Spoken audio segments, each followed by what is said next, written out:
This video shows how to configure the Holiday Coro HinksPix Pro version 1, 2, and 3 for use with common DMX applications including Lightorama, Madrix, and consoles that use a universe channel arrangement. This controller does work with E131 or SACN and ArtNet and DDP protocols. All right. We will not be configuring the long range jacks right here. We do have separate videos for that, specific to every receiver that may be possible. That includes the Holiday Coro long range smart receiver 16 for AC and the regular receivers. See holidaycoro.com/long range.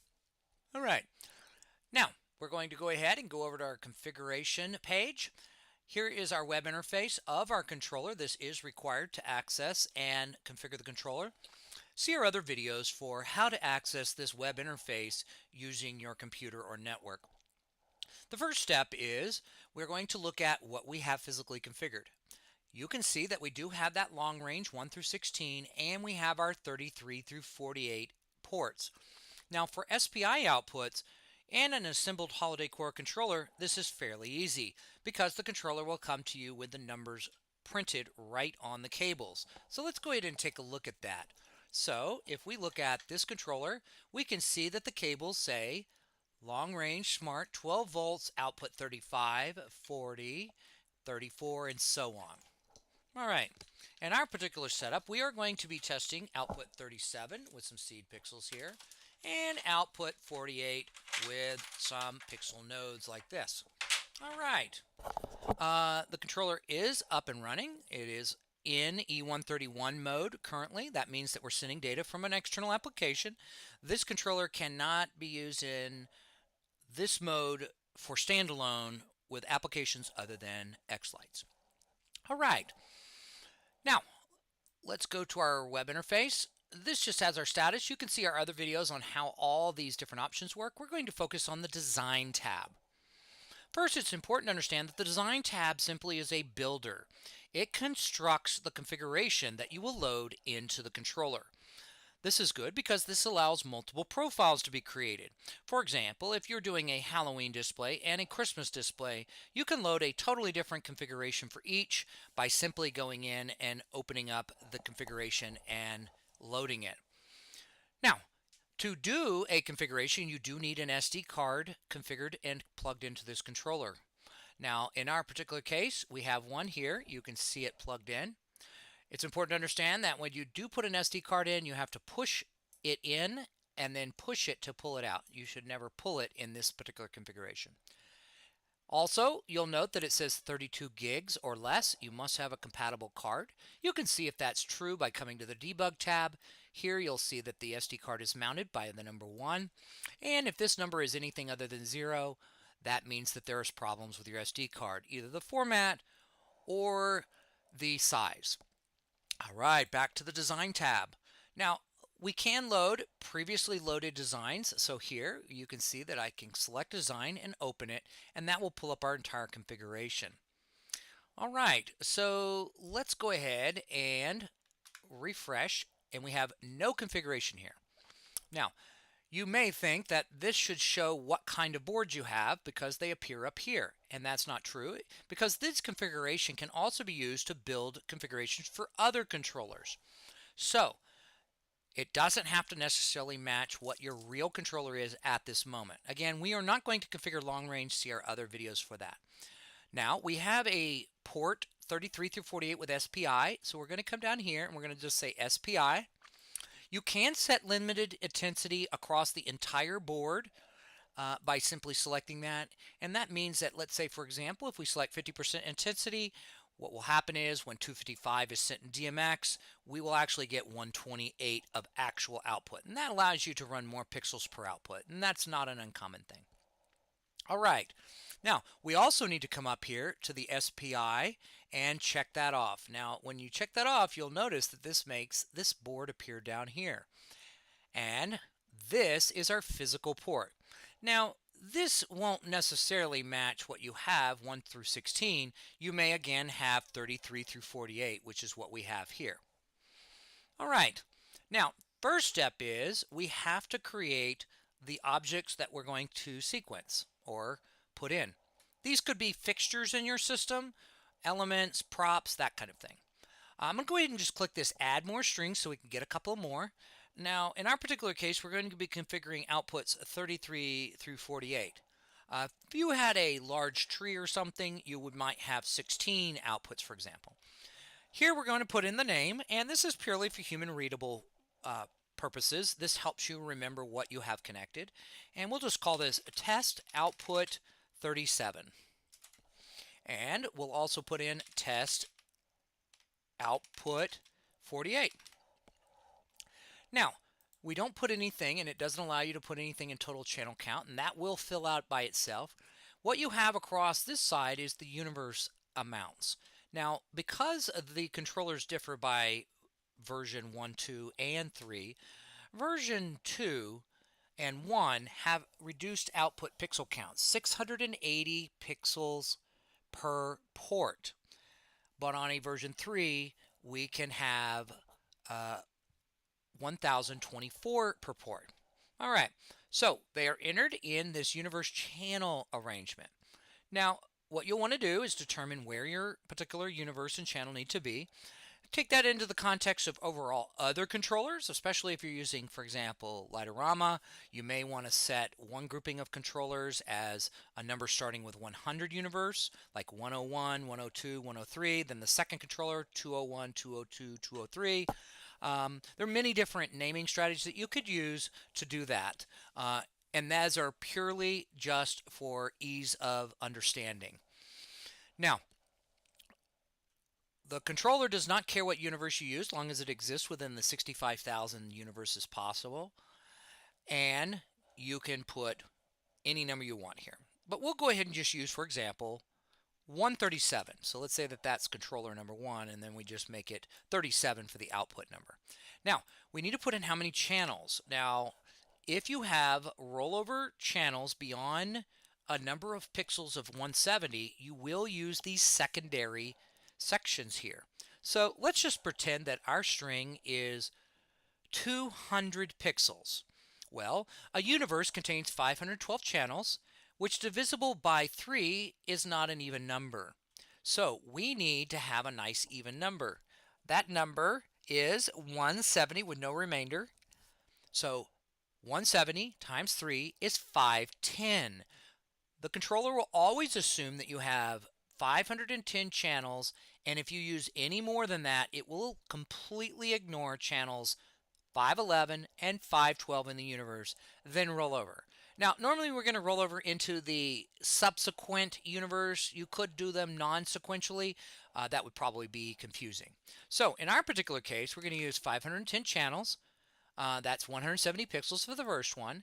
And then we'll just use 138 here for the remaining channels, which would be 90. So if we take 510 plus 90, we're going to get our proper pixel count here. So let's just pull this up. So we have 510 plus 90. You can see that's 600 divided by 3 channels per pixel. That's 200 pixels. So that is correct. All right, and let's go down here. We'll put in 148 universe, and let's just say that we have 100 pixels. That would be 300 channels. All right, now it's important to understand we can also do a few other things over here. You can add or delete clicking these buttons. So if you have these left over, it's not critical to delete them. You can delete them if you wish. You can also add additional ones by clicking Add More Strength. All right. Now we're going to do a sanity check. What's going to happen is the controller is going to check to make sure that the things we've entered by hand really match up. We don't have any kind of universe channel numbers or DMX channel numbers are outside of bounds. We can see that it says string data is valid, and we're all good. It then populated the total number of channels used on that particular output that we'll be mapping in the number there, and we have 300 here. Okay. Next, what you do is you go to the actual physical ports. Now, again, these may be shifted because you may have 1 through 16, but you also may have 17 through 32 or 33 through 48 or so on. In our case, we have 33 through 48. So it's important to understand that when we count them off, it's going to be 33, 34, 35, 36, 37. We're going to click in this box where it says string and it turns green. Then we're going to go up here and click in our string section, output 37. You may hear a beep on your computer that indicates that these two are mapped, and you can see now that it says the string 37 is mapped to output 37, or in this case 5. Now we'll do the same thing for the 48th output, which is the very last one. Click that, and we can see that's now added. So we can now go up here, once we've done all of our mappings, and perform a design check. It says design checks are okay. If it gave you any kind of errors, you may either be overcommitting the number of channels or trying to book to something, map to something that's not valid. Now, again, if you are using long range, this is a little bit more complex than using straight SPI outputs. See our other videos, holidaycore.com/long range for additional information. Now that the controller has indicated everything is all good, we can go ahead and continue on. Now, again, you may want to use a logical name that makes sense. So we'll say SPI test 1. Try to keep this at a low count and not use spaces. So we're going to go ahead and say save design and controller configuration. It says it's been saved and it's all good and on your SD card. So we can now refresh this page. It's empty again, and I can go in here, go to my SPI test, and you can see everything is brought up correctly. And again, this is not loaded into the controller. The controller has simply just created a file onto the SD card for which we can now load into the controller for its testing and configuration. So we're going to come over to miscellaneous settings, go to manage controller configurations. We now select the SD card files, and we're going to select our one that we just did, SPI test 1. We will click install selected configuration. It will say it has been installed and reset. Click OK. And then you come over to reset, and it will reboot. So we're going to go ahead and hit reset, flip over to the camera so we can see the controller.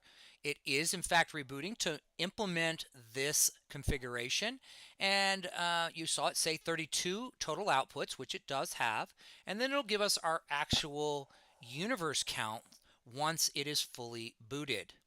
Then we will invoke test mode. Now you can invoke test mode using the button interface or the web interface.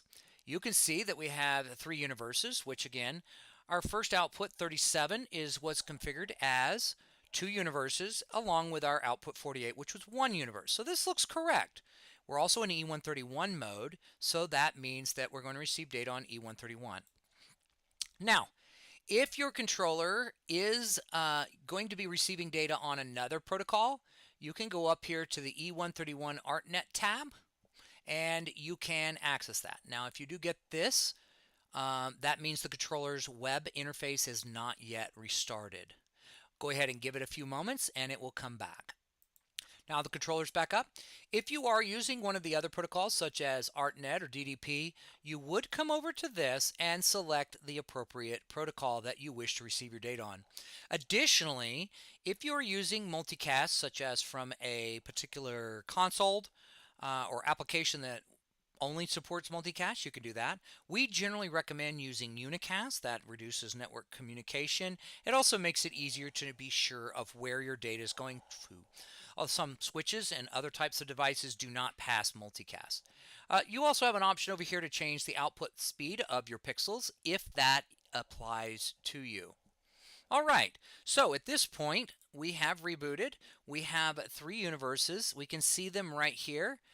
They are set up, and the first thing we're going to do is test using the controller to see if the controller is actually outputting data to the right places. So we'll go to test outputs, local SPI, and we do have a video that also covers this in much greater depth. I'm just going to go ahead and say all ports on, but you can see that we're going to be testing 37 and 48. And then I'm going to say blink white. So let's now take a look at our controller. We can now see that output 48 right here is blinking white as expected. Then on output 37, we are blinking white. All right. So everything is working correctly now in the controller, and we can move on to testing at a higher level of the application. Now, your specific application will vary. Obviously, you will need to configure your application to output to the specific universes and channels that you have configured in the HinksPix. So I'm going to be going ahead and using an application today called SACN Viewer. It's a free application. It's available on a PC, Mac, and mobile device system. And this is just so we can generate some traffic going to the controller, and then we can look at the data coming into the controller. All right, we've got our SACN Viewer and transmitter in this particular case working now. So, a few things to keep in mind about SACN. First is, if you have multiple networks interfaces, make sure you're outputting onto the right interface.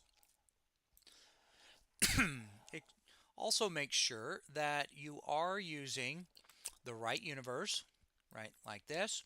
And if you are using unicast, make sure that you're unicasting to the right address. In this particular case, we're using the fade range with the sine wave, and it's just turned up to a 100 hertz oscillation here. And we can now switch over to the controller and take a look and see what is actually happening at the controller. Here we're at the controller, and we had output 37, which was again universe 137, and you can see here we are slowly fading up and down through the outputs. And over here you can see that we do not have any data going out to output 48, so let's go ahead and configure that. So we can go ahead and stop that and put in 148 and do a start, switch over to our camera, and now you can see these are fading also. So what you can also use is the built-in interface within the HinksPix Pro on the status tab. So we'll come over to the status tab and we'll click off the auto live update. Now what you're going to see here is that up here you see the received packets of data, and down here you see the individual universes. So this is a little bit of a sanity check. If you're sending data from your console or device, you want to look at that. This says universe 137. We are receiving 4,327 packets worth of data. If that number is not incrementing, that means you're not receiving data, and that's true. We switched over to sending data on universe 148, and you can see that number is incrementing. Now if you do see a number other than 0 at the end, that indicates that there is corruption in the data and that there's probably something wrong with the networking connection. So this completes how to set up a HinksPix Pro using the design tool within the controller. And of course you have any additional issues, by all means go to holidayquarrel.com/HinksPix, and you also can go to holidayquarrel.com/contact us if you have any issues.